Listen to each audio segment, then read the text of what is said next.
Hi అండి, అందరికీ నమస్తే. ఈరోజు మనం చేపల కూర చేసుకుందాము. ముందుగా స్టవ్ మీద పాన్ పెట్టి అందులో ఆయిల్ పోసుకోవాలి. చేపల కూర కదండి, కొద్దిగా ఆయిల్ ఎక్కువగానే పోసుకోవాలి. లేకపోతే ఏదో నీచు స్మెల్ వచ్చినట్టు వస్తుంది. ఇప్పుడు చిన్న ముక్కలుగా తరిగి పెట్టుకున్న ఆనియన్ ముక్కలు వేసుకోవాలి. నేను 2 ఉల్లిపాయలు చిన్న చిన్న ముక్కలుగా తరిగి పెట్టుకున్నానండి. ఎందుకంటే బాగా ఫ్రై అయిపోతాయి కదా. అది చూడండి చాలా తగ్గిపోయి.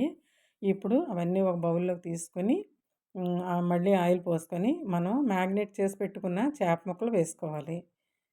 ఈ మ్యాగ్నేట్ చేసేవంటే ముందు కొద్ది నిమ్మరసం, సాల్టు కలిపి రాయాలి.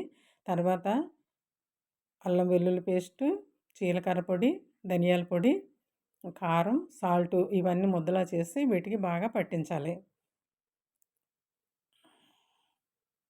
ఇప్పుడు కొద్దిసేపు వేగేయండి. ఈ ముక్కల్ని అటు ఇటు కలుపుదాము. వన్ సైడే వేగాయి కదా, ఇంకా రెండో సైడ్ కూడా వేగాలి బాగా.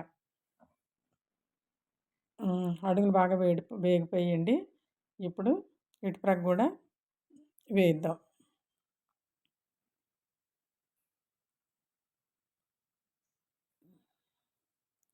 ఇప్పుడు చూడండి, అటు ఇటు కూడా చక్కగా వేగాయి. చాలా బాగా వేగిపోయాయి. ఇప్పుడు నొక్కి చూస్తే చికెన్ ముక్కల్లా గట్టిగా తగులుతున్నాయి. ఇప్పుడు మనం బాయిల్ చేసి పెట్టుకున్న ఈ ఆనియన్ ముక్కలు, ఒక 2 పచ్చిమిర్చి, ఆల్రెడీ నేను కారం కొద్దిగా ఎక్కువ వేసాను. ఇవి 2 టమాటాలు బాయిల్ చేసి వాటిని మిక్సీ పట్టి జ్యూసీలాగా తీసాను.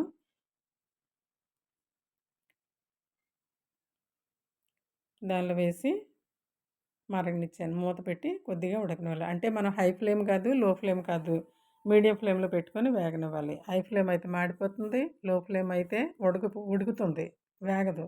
ఇప్పుడు అలాగే వేసిన తర్వాత మనం వాటర్ కొద్దిగానే వేసాను నేను, ఎందుకంటే ఆల్రెడీ అన్నీ ఉడికిపోయినవి కాబట్టి కొద్దిగా వేసాను.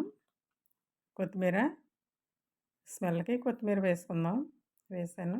చేపల కూరకండి కొత్తిమీరే మంచి స్మెల్ వస్తుంది.